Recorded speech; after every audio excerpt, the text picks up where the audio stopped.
Pour bien commencer cette émission, Yves Villeux Radio a le plaisir d'accueillir Jean-Marie Chaland du domaine Sainte-Barbe. Bonjour Jean-Marie. Bonjour. Ah, vous êtes situé où en Bourgogne ?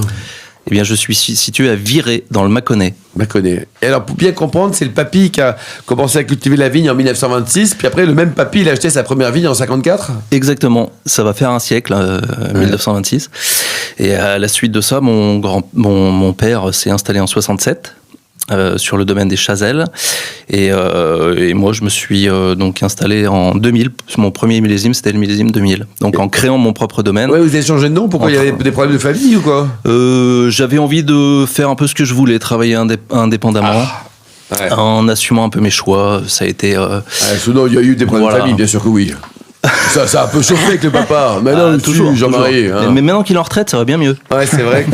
Et alors, pourquoi avoir rebaptisé Chazelles en Sainte-Barbe ? Pourquoi Sainte-Barbe plutôt que Simone ? Ah oui, c'est bonne question. Eh bien, il a fallu trouver un nom et le domaine est situé juste en dessous de la croix Sainte-Barbe qui est au sommet de la colline du village de Viré. Donc, c'était un choix qui a été fait à l'époque. Et puis, c'est joli en plus. Hein. Absolument, ça a du sens. Enfin, voilà, ça me plaît, mais je voulais savoir pourquoi. Jean-Marie Chaland, donc effectivement, vous avez fait le choix, depuis ces 4 premiers hectares au domaine Sainte-Barbe, quand vous êtes arrivé, de ne pas trop vous agrandir.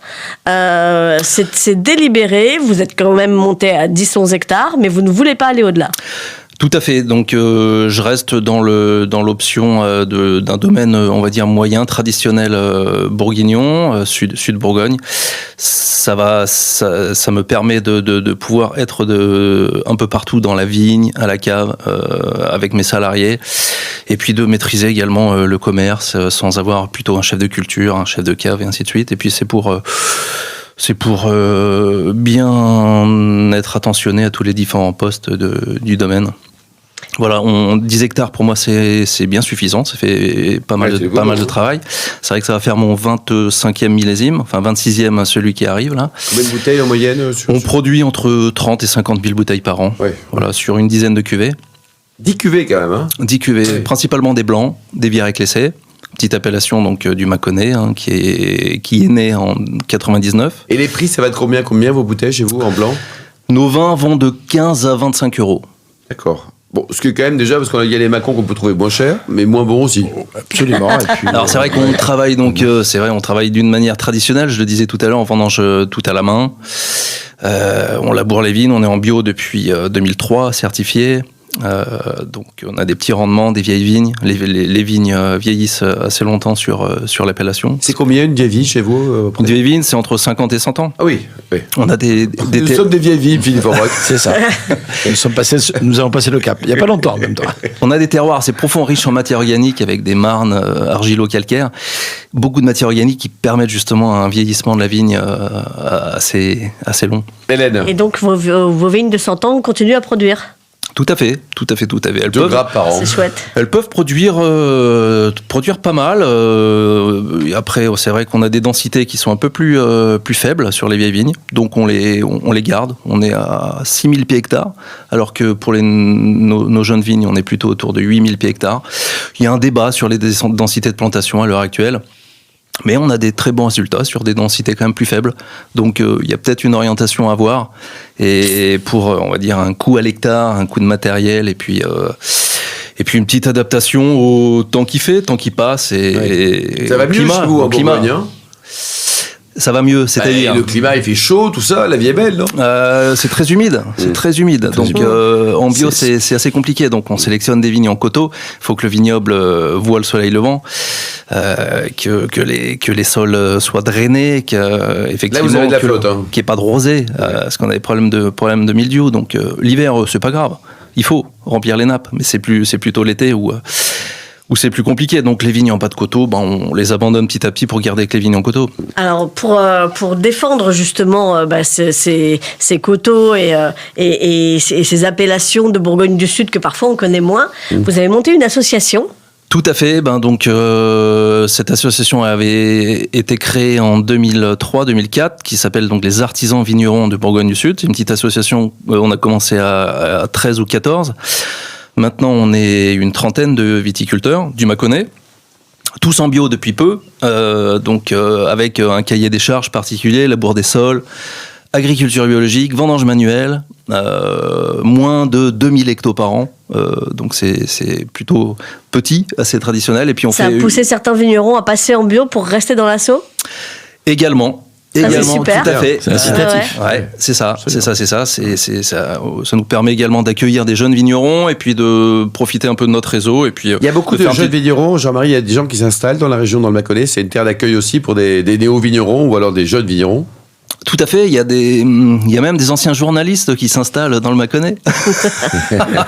Oui, ça fait rêver, c'est bien sûr, sur une petite surface, une plus grosse surface, il y a de toute façon des vignerons qui prennent leur retraite, donc derrière il y a de la place à prendre. Oui. Philippe Forbach. Puis c'est accessible, Mâcon c'est accessible par plein de la route, le chemin de fer, on est pas très de Lyon, fait que ça. Donc il y a l'attractivité également, même au niveau du public, je suppose qu'il va à la cave, on devait recevoir Bien sur sûr. place, c'est une terre de passage, Mâcon. Et le prix de l'hectare en moyenne, c'est combien en Mâcon sur une bonne vigne, on va dire? En Mâcon village, on est entre 50 000 et 80 000 euros l'hectare. D'accord. En Mâcon village, en Vire-Clessé, plutôt 140, 150 000 euros l'hectare. Ouais. Pouilly-Ficé, un peu plus. Ouais. Surtout que maintenant avec les premiers crus, là ça a boosté encore le, Ouais, tout à le fait, foncier. tout à fait. Pas encore de premier cru à virer, mais il y a une petite commission quand qui commence à réfléchir aussi un petit peu.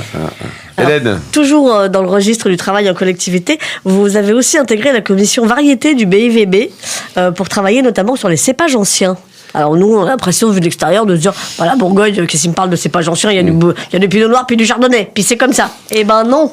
Ouais, il y a beaucoup de. Avant le phylloxéra, il y avait beaucoup de cépages autres, et c'est vrai qu'il subsiste, notamment dans une de mes vieilles vignes, comme d'ailleurs chez d'autres viticulteurs, des cépages comme le melon de Bourgogne, la ligotée, et tout un tas d'autres cépages. Et donc cette commission variété, c'est un projet du BIVB qui, on va dire, dans le cadre du projet CEP Innov, étudie les propriétés de chaque cépage par rapport à l'adaptation, le réchauffement climatique, par rapport à ses capacités d'acidité des vins, de résistance aux maladies, de rusticité. Il y a aussi tout un autre programme sur la création variétale, qui est aussi intéressante. Il y a pas mal d'argent qui est mis au niveau de l'interprofession dans cette orientation-là. Il se passe des choses, le climat évolue, et il y a des cahiers des charges qui se modifient petit à petit, parce que l'INAO est figé, néanmoins, ça évolue un peu, ça peut être intéressant.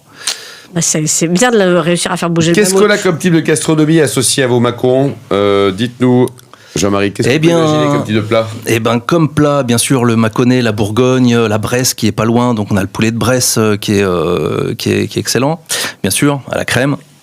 On a des petites grenouilles, il en reste encore. Grenouilles, escargots, jambon persillé, effectivement. Après, on a tout un tas de poissons de rivière, cendres, perches, de lac. De lac également.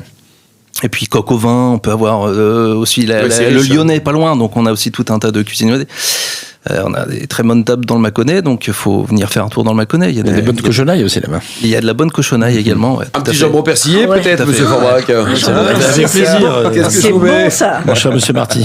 Bon alors avec quel vin on le boit le jambon persillé dans vos six terroirs de Viré-Clessé là, la cuvée Vieille Vigne, Chazelle, la Perrière, la Foretti, Turisset ou Clos du Buc? Alors, le jambon persillé, on va aller chercher peut-être un vin avec une belle minéralité, un petit côté salin, un peu iodé. La vieille vigne peut aller très bien, donc qui vient des terroirs du nord de l'appellation Vire-Clessé, qui sont un peu plus bercés par les vents du nord, donc plus fruits secs, plus de fraîcheur, plus on va dire un petit peu salin et ça y est, j'ai faim, j'ai soif, c'est horrible. Et dès qu'on se rapproche du sud du village de Viré, plus côté Quintaine, côté Clessé, on a des vins plus larges, plus gras, avec un petit côté fruits exotiques, c'est structuré, de la longueur, une petite finale un peu poivrée.